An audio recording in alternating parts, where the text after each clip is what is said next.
Hey coffee lovers, I am going to add Sonya in for our chat. Let me just get her on here. Sonya.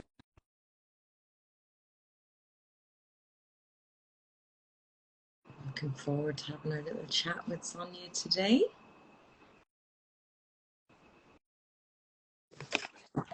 Hi Sonya! Hi, can you hear me? We can hear you. Can you How see are me? you? Good. Yes.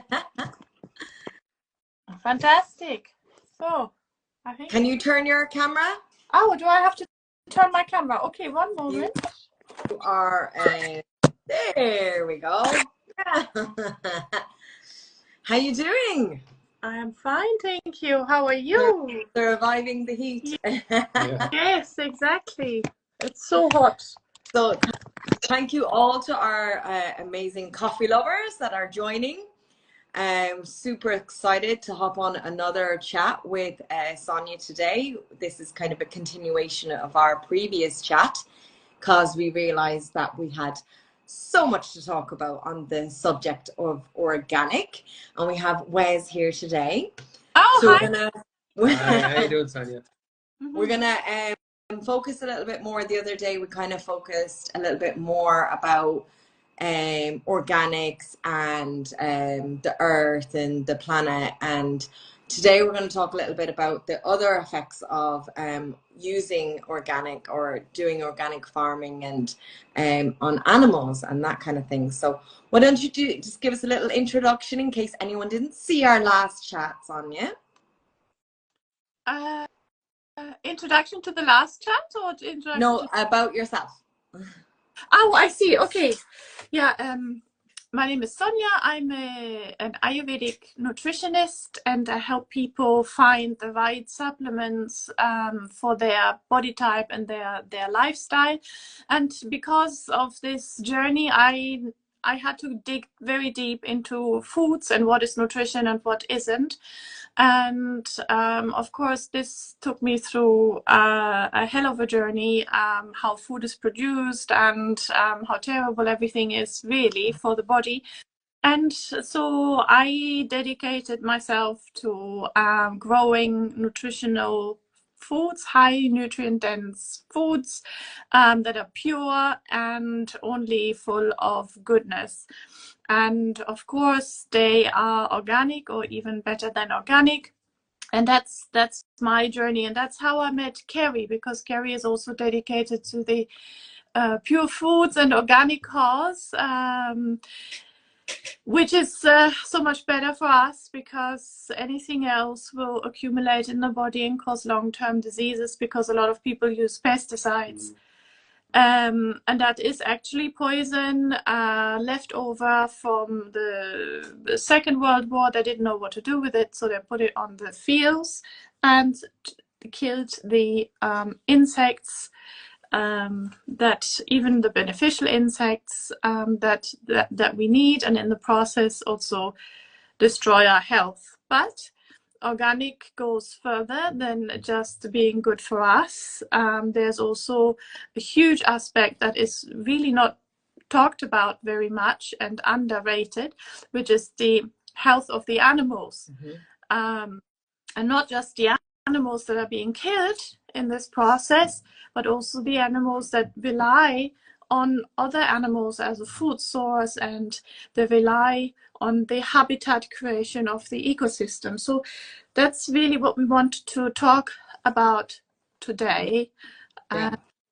I think for us as well, like Wesley and I both really are very passionate about the cause in general with the organics. As an organic certified coffee company, it goes right into our lifestyle. So we are vegan, and we're doing this for like everything basically, because it feels like the planet has gotten so out of balance, and like what you said there about like insects and things like that. And I think like anyone who is doing kind of like commercial farming and using pesticides and things like that, then you won't see a lot of like animals around those type of crops, you know. So Yeah.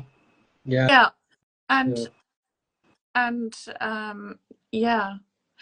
And if like an organic farm compared to a pesticide using farm has 30% more wildlife vertebrates. This is not insects. This is like mice and rodents and moles, and 30% more than conventional farms.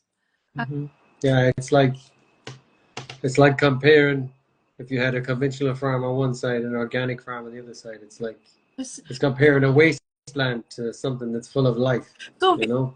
yeah, so we're really abusing wildlife with the pesticides. I mean, there's so much animal abuse going on that we can see, like, for example, in the puppy farms, or bullfighting here in Spain, or horses abused, and so on. For tourists, we can see that. But when it comes to farming, it's sort of hidden. And we're really uncovering that today. And you said about when we were discussing this topic, you said, like, yeah, but nobody does it, nobody talks about it, why not? So it's really important that we talk about it and uncover what is hidden, you know. there's so much that goes into like the health of the planet and the side effects of using all of these pesticides. How, you know, if it rains, for example, even our oceans, like, not only are we killing like animals that are on the land, but also we're killing like animals in the oceans as well. Yes. And all these chemicals are just running. It's across the board. With I'll just give you an Irish specific example. On the island of Ireland, the largest freshwater lake right now, it's called Lough Neagh. It's actually in Northern Ireland, but because of the increase in, you know, industrial farming up there, and it's mainly the fertilizers that they're putting on the soils there, and then you get these nutrient runoffs with the rain, and they go into the lake.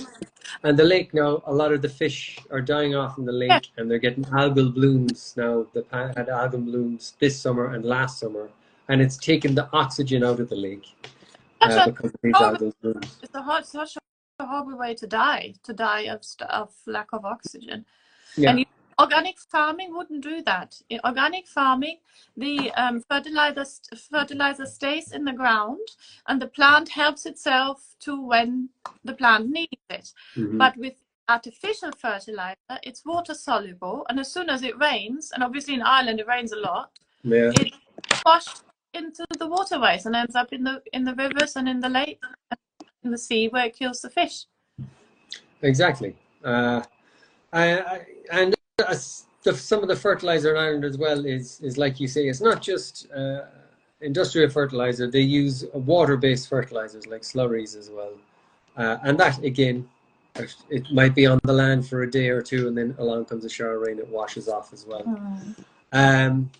I think a lot of the issue as well with using fertilizers and pesticides in industrial farming as opposed to organic farming. On a lot of industrial farms, it's a monoculture, it's one crop, and whatever pesticide or fungicide or fertilizer is used to grow that one crop, and everything else is gotten rid of. And not only is that bad for the animals on the soil, but I mean, you know, obviously it kills off a lot of them. Some of them become resistant, but the soil itself is degrading because there's no nutrients getting into the ground, because the actual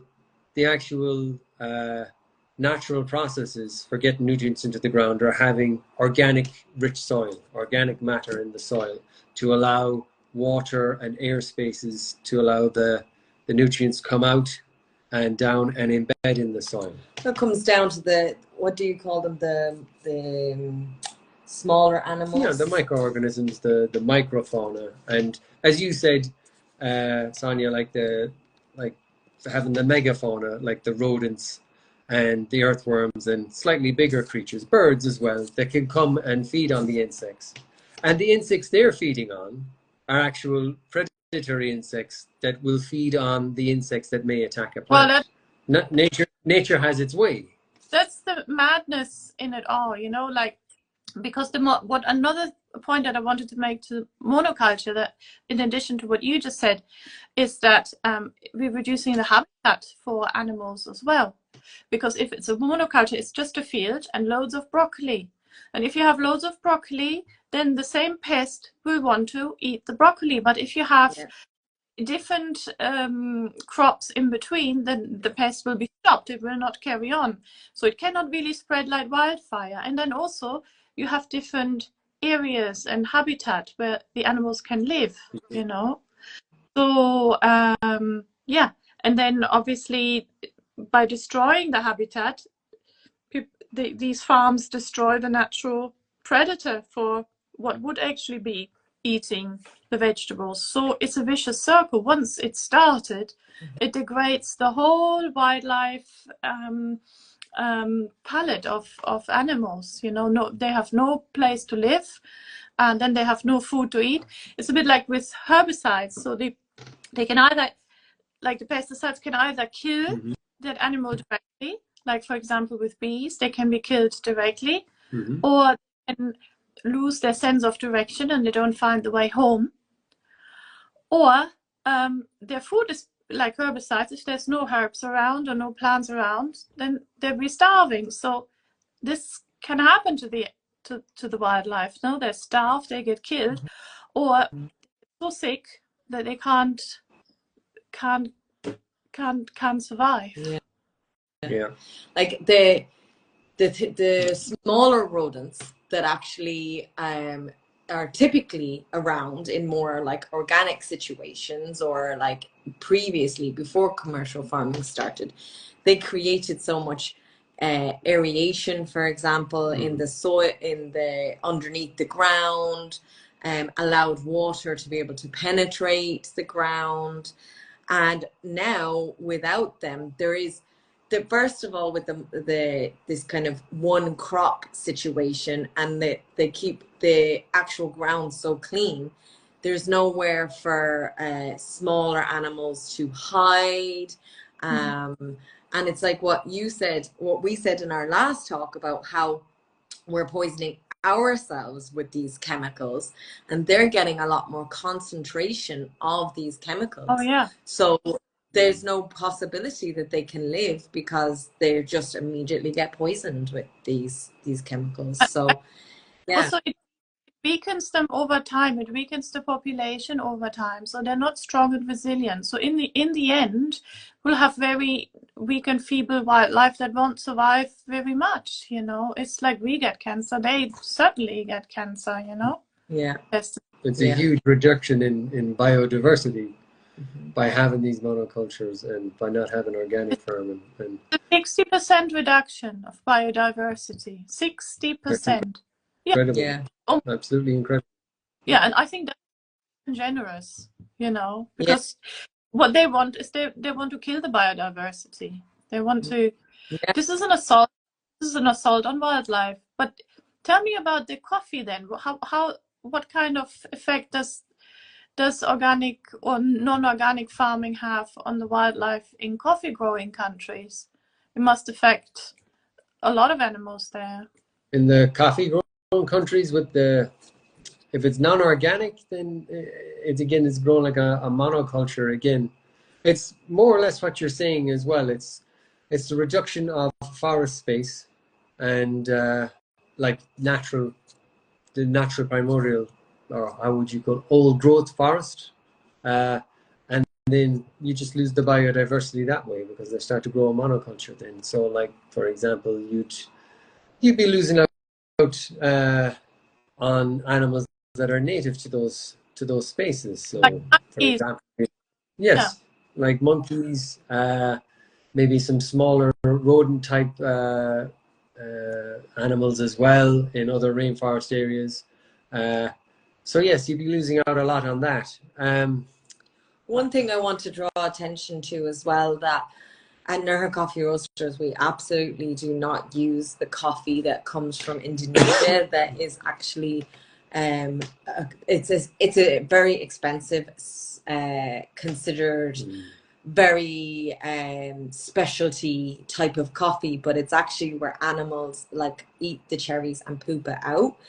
And the interesting part of that is that, you know, that originally was found and discovered because of the kind of people not being allowed to use the coffee beans in Indonesia, the locals. And so this was kind of a way that they got around it. They actually were able to find coffee beans in this animal's poop, and the animals were choosing the ripest coffee cherries. And so the coffee, when it was roasted, was actually really, really good coffee. But like everything, because it became known about, then it became like something that people desired. And then, of course, these animals were then are now, kept in cages, and they only feed them coffee cherries, which isn't natural. Like, animals are supposed to have a wide variety of different types of food, and not just a coffee cherry, and that's their only diet. So it's many different ways of affecting the animals. So besides just even the use of the chemicals, and just being really conscious about, like, if you're choosing to buy a coffee, do the people, know where it's sourced from, and are they choosing organics, and really not choosing this this coffee that is pooped from these animals. Lemurs. Yeah. So yeah, I think I wouldn't just say this for coffee farming, but like you're saying, organic farming, Sonya, there's another advance in farming as well. It's called regenerative agriculture, and a combination of that with organic farming, I think, is the way forward. Because organic farming, you're using natural processes to keep the land as it was, and with the regenerative agriculture, it's taking it a step further, and you're trying to actively replenish the, not just the soil health, but the biodiversity in the area. And there's an institute in the US, a farming institute in the US called the Rodale Institute, and they do little online courses. They're mainly aimed at organic farmers who want to introduce regenerative farming, and they'd also do little courses for people like who were interested in trying to find out what is organic farming, what is regenerative farming. Yeah, there's also I'm involved with the Permaculture Association in the UK, and they also have courses online. There's also some free courses are there, and the courses are not dear. So when you think about, like, organic is just sort of the first stepping stone, and we called it because everybody knows the word. But we start looking at better ways of farming to protect animals and to regenerate their habitat.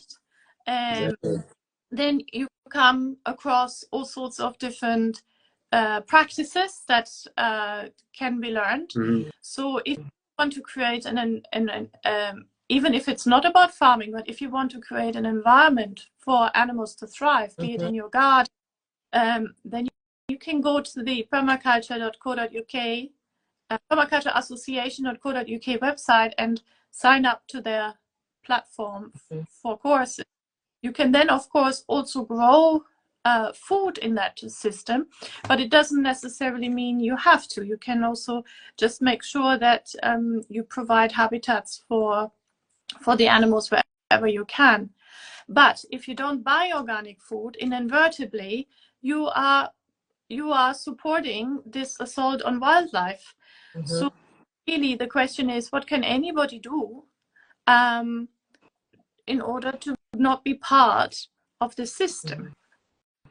I think as Kerry said there, it's know that your suppliers or where you buy anything from, check out their background, see where it's coming from. Yeah, because another huge part about the animal side of it is that, like, in the past, think about, like, go back 100 years to like pre industrial growing and commercial growing.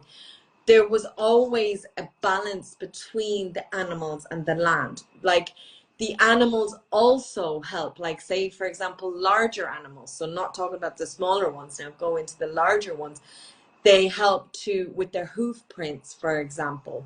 They're creating texture in the land. They're allowing water to get into those areas.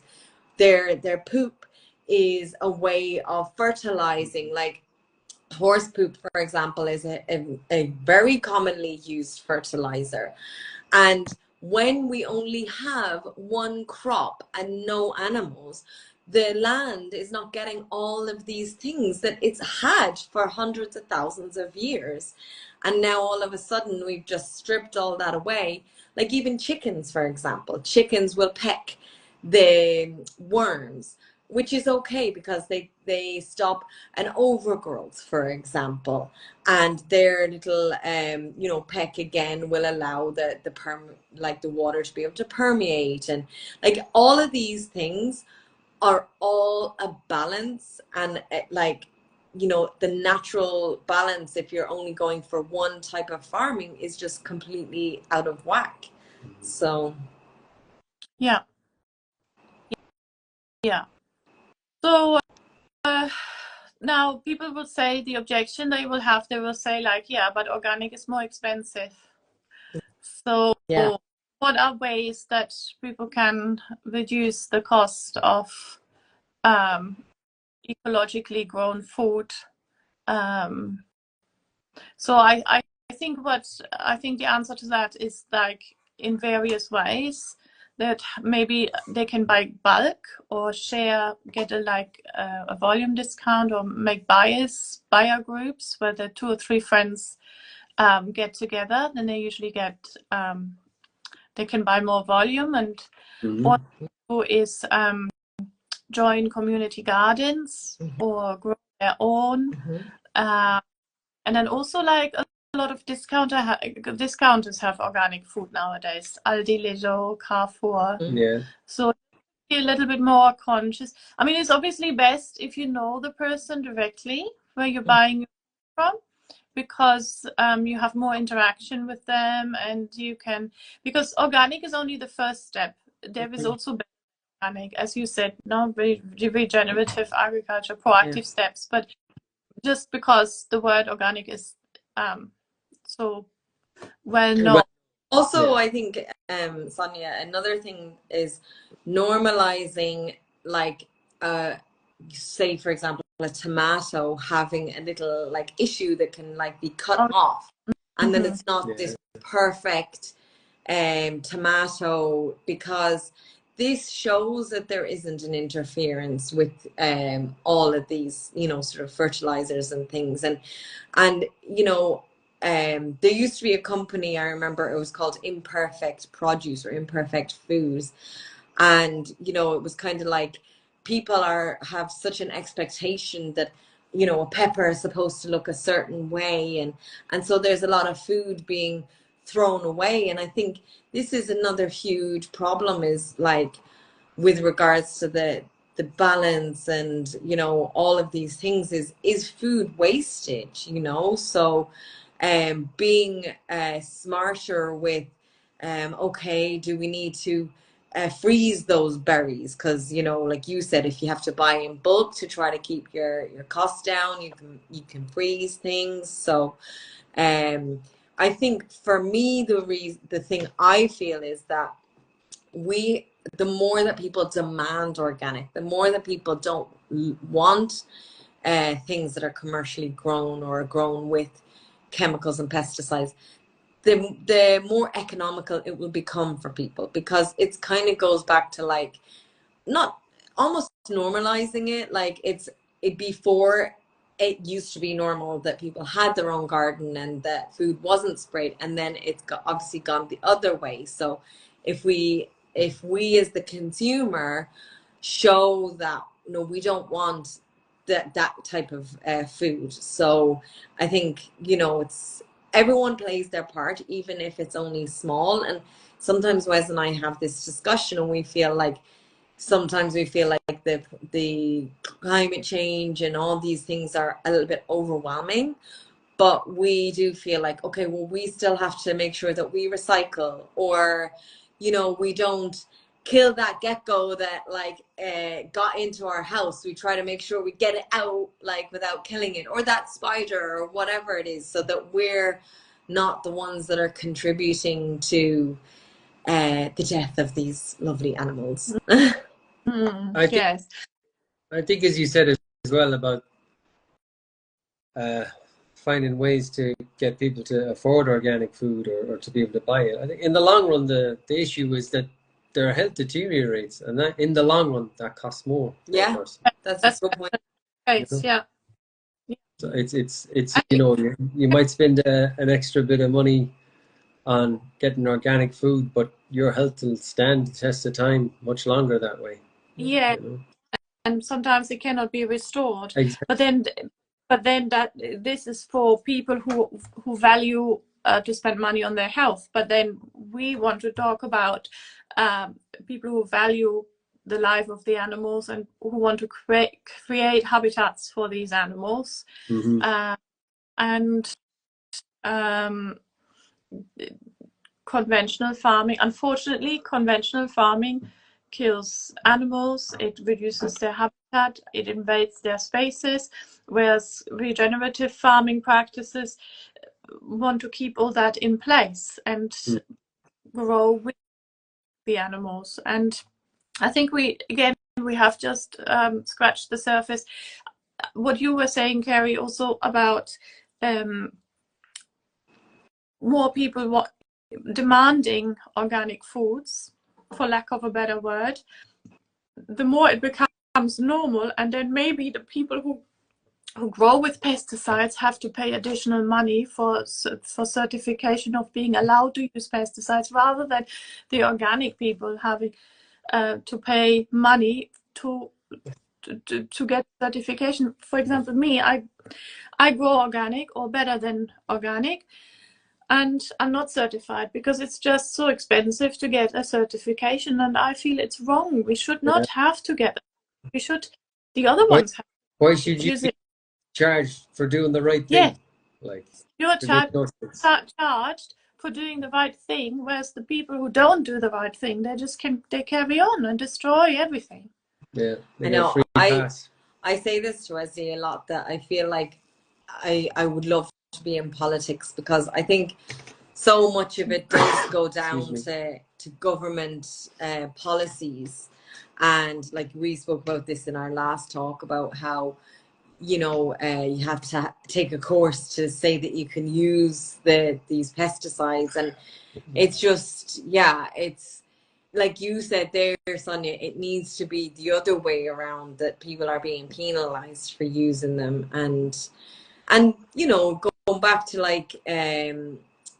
even like the oceans, and how it's with the with regards to the fish and things like that, how if they were monitoring, if things like runoff or the rivers and stuff were monitored, so that because you talked about the lake and the algae bloom, and it happens also in the ocean.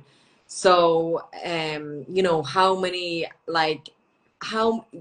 so there's certain things that you can see, you can see a monocrop, and you can see the lack of animals in a crop that hasn't got anything else, or is very barren, you said.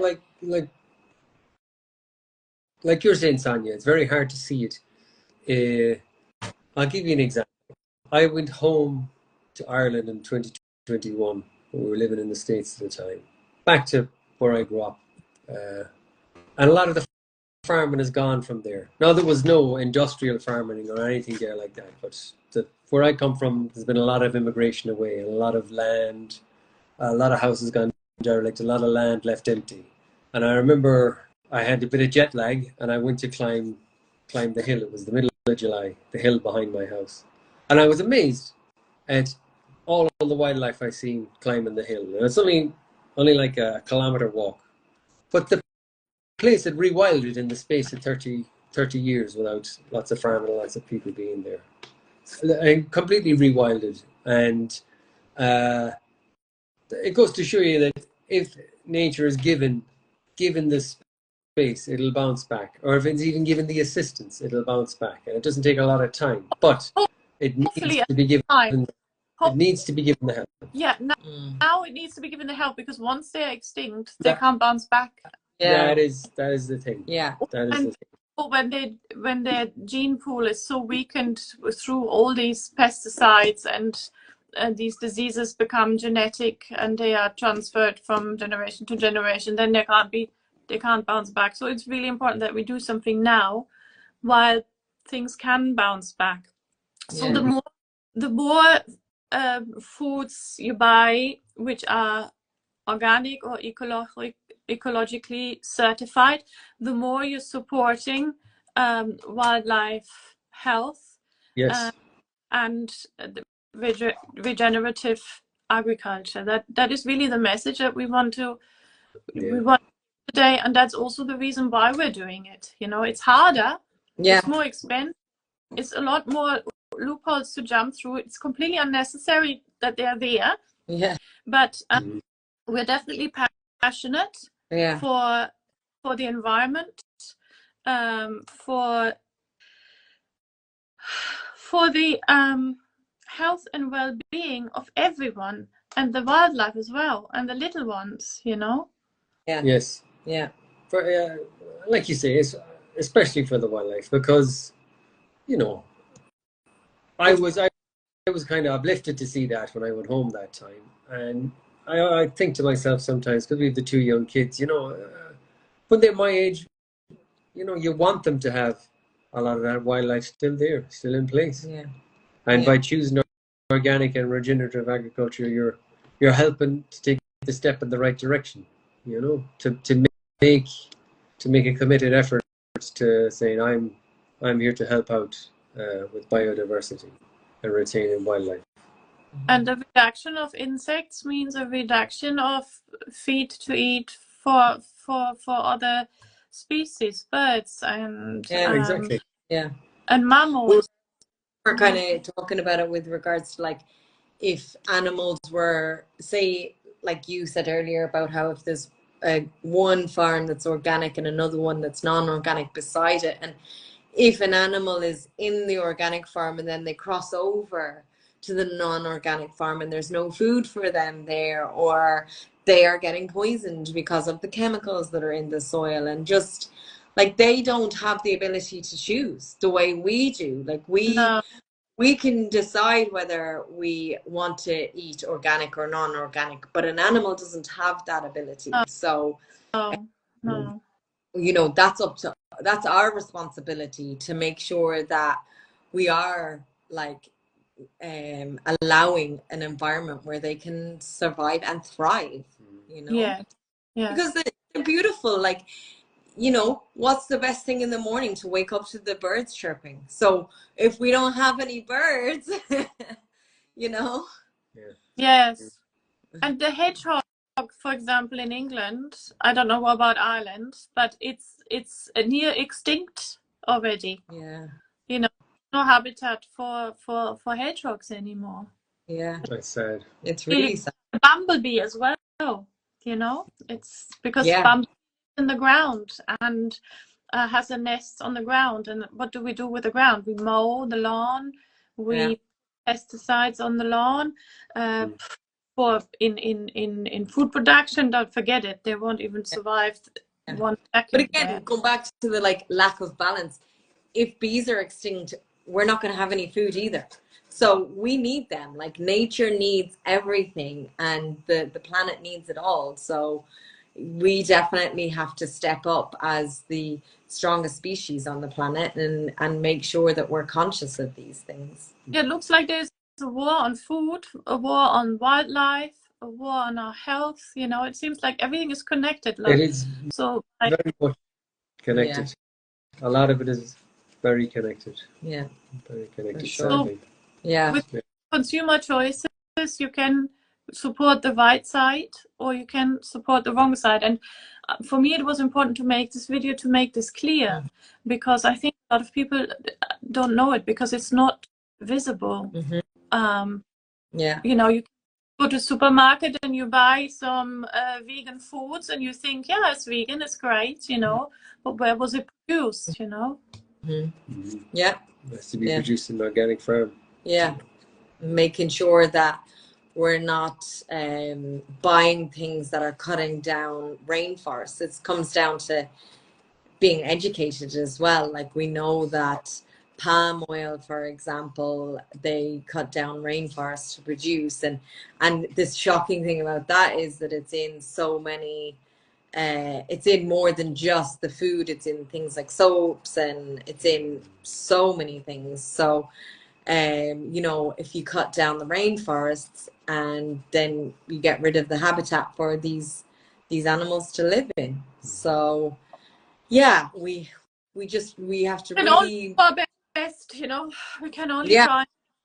Making sure that we're educated, making sure that we're conscious consuming, I think, is probably a good word. That's what you said, yeah. For, you know, that you're thinking about what are you buying, and you know, not just throwing stuff in a basket in the supermarket, you know.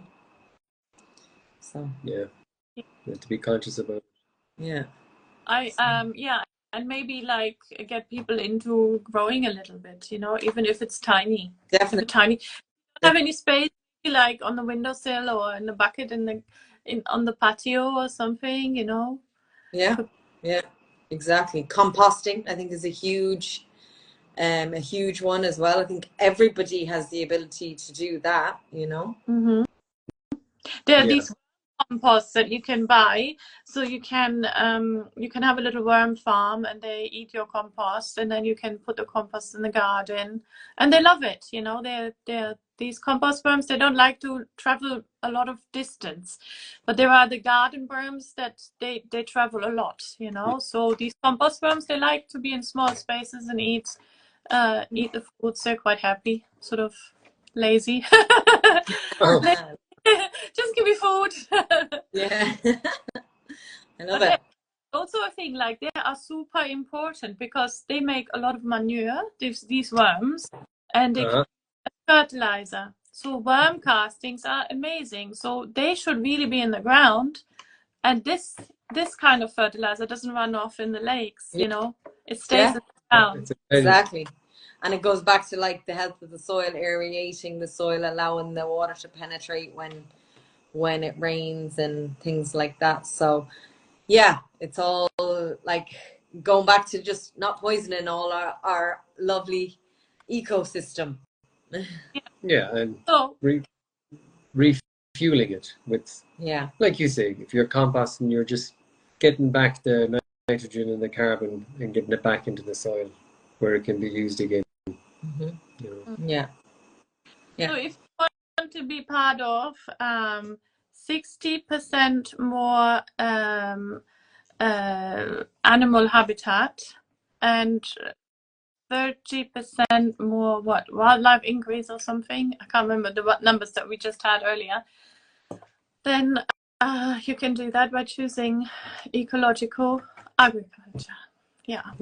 Local as much as possible. Trying to find farmers markets or do swaps, like you said, with community gardens, things like that. Yeah. At farmers markets, you still have to be careful that they are actually organic, or they, you know, even if they're not certified, but you know them, you can have a chat with them. Yeah. Important. That just because somebody's on the farmers market that they produce. You have to have a good chat with them and find out what their processes are. Yeah. Your due diligence, for sure. Yeah. And if you have time, grow your own. That's the best tasting food you'll ever have. That's very true.